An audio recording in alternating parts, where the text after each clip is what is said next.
नमस्कार गुरुजनों। मैं राकेश वर्मा आप सभी का स्वागत करता हूं आपके अपने परिवार एसएम गुरुकुल पर। गुरुजनों, 26 फरवरी 2024 से ही सजगता परीक्षा का आयोजन किया जा रहा है। अब मात्र 6 मार्च आने में महज 3 दिन अर्थात 4 मार्च, 5 मार्च, 6 मार्च 3 दिन ही शेष बचे हुए क्षमता परीक्षा के आयोजन का। तो हम उम्मीद करते हैं कि लगभग 80% शिक्षक शिक्षिकाएं अब तक क्षमता परीक्षा दे दिए होंगे। सक्षमता परीक्षा के बारे में जो एक मन में भ्रामक स्थिति जो बनी हुई थी, जिस प्रकार से गांधी मैदान से माननीय मुख्यमंत्री नीतीश कुमार ने कहा था कि यह मामूली सी परीक्षा होने वाली है। साथ ही शिक्षा मंत्री ने जब आवेदन हो रहे थे उस समय उन्होंने कहा था कि परीक्षा से डरने की आवश्यकता नहीं है, मामूली परीक्षा कही गई है तो मामूली सी परीक्षा ही होगी। लेकिन जब हमारे नियोजित शिक्षक शिक्षिकाएं जब परीक्षा भवन में अंदर प्रवेश करते हैं, परीक्षा कक्ष में वो बैठते हैं, जब उनके सामने सीबीटी मोड में जो परीक्षा होने वाली रहती है, जब वह खुल करके आता है, जब प्रश्न पत्र देखते हैं तो उनका होश उड़ जाता है। वे पाते हैं ऐसा क्योंकि बहुत ऐसे नियोजित शिक्षक शिक्षिकाएं हैं जो जिन्हें आप जानते होंगे, हम जानते हैं। वे बीपीएससी टीआरई 1 में भी उन्होंने बैठा, बीपीएससी टीआरई 2 में भी वे बैठे और परचम भी उन्होंने लहराया, मेरिट लिस्ट में अपना जगह बना पाने में भी कामयाब हुए। परंतु चूंकि उन्हें जिला के अंदर ही कहीं दूर भेजा जा रहा था, सुदूर ग्रामीण इलाकों में भेजा जा रहा था या फिर कहीं और दूसरे जिला में बहुत दूर काफी भेजा जा रहा था, इस वजह से उन्होंने ज्वाइन नहीं किया और उन्होंने फैसला लिया क्षमता परीक्षा देने हेतु। लेकिन जब प्रश्न पत्र खुल करके आते हैं सामने तो उनका इसको लेकर के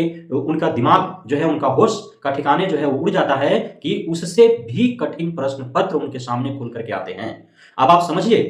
कि जो एकदम कॉन्फिडेंस में जाते हैं कि वे जब बीपीएससी टीआरई 1 और टीआरई 2 उन्होंने जब भेद दिया है तो फिर क्षमता परीक्षा जैसी परीक्षा उनके लिए कौन सी जो है खेत की मूली है या कौन से गली का नाली के बराबर है। तो वे जो है पूरे ओवर कॉन्फिडेंस में जाते हैं, लेकिन प्रश्न पत्र जब उनके सामने खुलता है तब वे अपना जो है उत्साह जो है उनका कम हो जाता है, अपना होश जो है वो खो बैठते हैं और वे पूरे डिप्रेशन में चले जाते हैं। उनका मस्तिष्क अब जो है वह इस प्रकार के जो है दुविधा में घिर जाता है और वो प्रश्नों का हल जो है सही से नहीं कर पाते हैं। ऐसा नहीं है कि क्षमता परीक्षा में जो कम अंक जिनका आने वाला है या फिर कुछ अंकों से जो क्वालिफाई नहीं कर पाने वाले हैं वे योग्य नहीं है, कुशल नहीं है। मेरे सामने ऐसे कई उदाहरण हैं जो क्षमता परीक्षा दे करके आते हैं और जब उन्हें से फीडबैक लेने का प्रयास किया जाता है तो उनका कहना होता है, मानना होता है कि प्रश्न पत्र में जो प्रश्न थे वे उतने भी कठिन नहीं थे कि वे उसका हल नहीं दे पाते। लेकिन सवाल यह है कि उनका कॉन्फिडेंस जो है काफी हाई था। चूंकि वे बीपीएससी टीआरई 1 और टीआरई 2 दोनों उन्होंने सिर्फ क्वालिफाई ही नहीं किया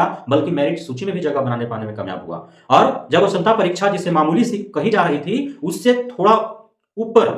के स्तर का प्रश्न पत्र होता है और वहां पे वे अपना कॉन्फिडेंस लेवल जो हाई था वह लो ही नहीं बल्कि एकदम खो देते हैं और इस प्रकार उनका परीक्षा जो जाने चाहिए थे जितना बेहतरीन ढंग से जो वो कल्पना करके रखे थे उस प्रकार की उनकी परीक्षा नहीं जाती है। तो गुरुजनों, अब सवाल उत्पन्न होता है कि वैसे शिक्षक शिक्षिकाएं जिनका क्षमता परीक्षा बेहतर नहीं गया, अब ऐसे में ऐसे भी बहुत सारे हैं जिनका न तो अधिक अंक आ पाएगा और न ही वे फेल हो पाएंगे, अर्थात वो बीच बीचवा में लटक जाएंगे और उन्हें सिर्फ होम डिस्ट्रिक्ट ही नहीं बल्कि जो उन्होंने 3 जिला चॉइस किया उसमें से कोई जिला उन्हें मिलने की कोई उम्मीद नहीं है। अब उन्हें यह भय सता रहा है कि कम अंक आने की वजह से यह डर उनके अंदर उत्पन्न हो गया है कि उन्हें अब बिहार के किस जिले के किस कोने में उन्हें ढकेल दिया जाएगा कोई नहीं कह सकता है। तो इस वजह से अब वे अंदर ही अंदर यह प्लान कर रहे हैं, सोच रहे हैं कि क्या ऐसा नहीं हो सकता है कि क्षमता परीक्षा जो पुनः 1-2 महीने के बाद आयोजित होने वाला है, जो क्षमता परीक्षा 2.0, क्या उसमें वे बैठ जाएं? क्या यह क्षमता परीक्षा का जो रिजल्ट घोषित किया जाएगा जिसमें वे पास तो हो जाएंगे, क्वालिफाई तो कर जाएंगे, लेकिन इतना कम अंक आएगा कि वे चॉइस जिला नहीं पा सकेंगे। तो क्या ऐसा नहीं हो सकता है कि जब उनका मेरिट सूची में नाम दिया जाए, जो क्वालिफाइंग जो सूची बनेगी प्रत्येक जिलावार प्रखंडवार, उसमें जब उनका नाम दर्ज हो जाए तो ऐसा नहीं हो सकता है कि उन्हें जो जिला अलॉट किया जाए, जो विद्यालय दिया जाए, वहां वो ज्वाइन ही ना करें और यूं ही वो नियोजित के रूप में ही तब तक बन रहे अपने उसी मूल विद्यालय में जहां वो प्रारंभ से हैं या अब हैं, तो वे दोबारा जो है क्षमता परीक्षा में सम्मिलित हो सकें? यह सबसे बड़ा प्रश्न है। अब जब यह बात सामने आती है तो फिर हम जो है मुड़ जाते हैं उस तरफ जिसमें विशिष्ट शिक्षक नियमावली जो बनाई गई है, जो विज्ञापन शिक्षा विभाग और बिहार बोर्ड के द्वारा जारी किया जाता है, उसको जब खंगालते हैं तो पता चलता है कि जो 5 बार क्षमता परीक्षा का आयोजन होना है उस 5 बार में से जब तक कोई भी नियोजित शिक्षक या शिक्षिका उत्तीर्ण नहीं करते हैं तब तक वे उस परीक्षा में बैठ सकते हैं। लेकिन जिस भी क्षमता परीक्षा में जो नियोजित शिक्षक शिक्षिका उत्तीर्ण कर जाते हैं उसके बाद वो नहीं बैठ सकते हैं, अर्थात एक नियोजित शिक्षक शिक्षिका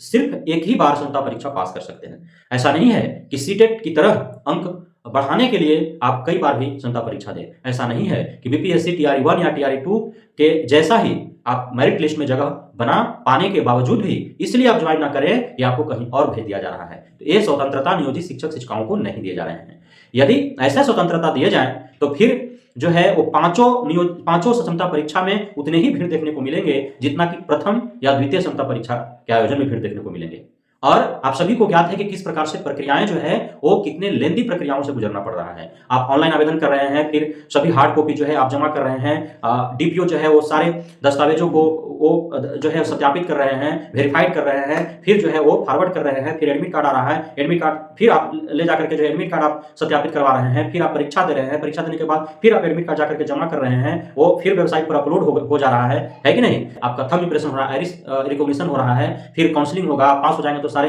दस्तावेज जो है सत्यापित होंगे। उसके बाद आपको जो है जो जिला अलॉट होगा वहां के विद्यालय मिलेंगे, वहां जो है बीआरसी से जाकर योगदान पत्र लेंगे और आप जाकर के पदस्थापित हो जाएंगे। तो इतने सारे प्रक्रियाओं से गुजरना है, इसलिए जो एक बार पास हो जाएगा उसे दोबारा जो है अवसर नहीं प्रदान किए जाएंगे। अतः आपने क्षमता परीक्षा दिया है तो इसका भुक्तभोगी आप स्वयं हैं। यदि आपकी तैयारी नहीं थी तो आपको क्षमता परीक्षा में बैठना नहीं चाहिए था। अब जब आप बैठ गए हैं, अंक चाहे जितना भी आए, लेकिन यदि पास हो गए, पासिंग मार्क्स भी आपका आता है, जिसका 60 नंबर लाना है, 60 नंबर भी आपके आ जाते हैं, तो भी आप दोबारा जो है परीक्षा में नहीं बैठ सकते। उसी पर आपको संतोष करने पड़ेंगे और तब तक इंतजार करने पड़ेंगे आपको जब तक कि सरकार के द्वारा जो है स्थानांतरण की प्रक्रिया प्रारंभ न हो जाए। तब तक जो है आपको यूं ही जो है आपको भोगना होगा, समझिए। तो बहुत बहुत धन्यवाद आप सभी गुरुजनों का हमारे साथ जुड़े रहने के लिए, बढ़ने के लिए, मित्र प्यार देने के लिए, हम पे भरोसा बनाए रखने के लिए। जय हिंद।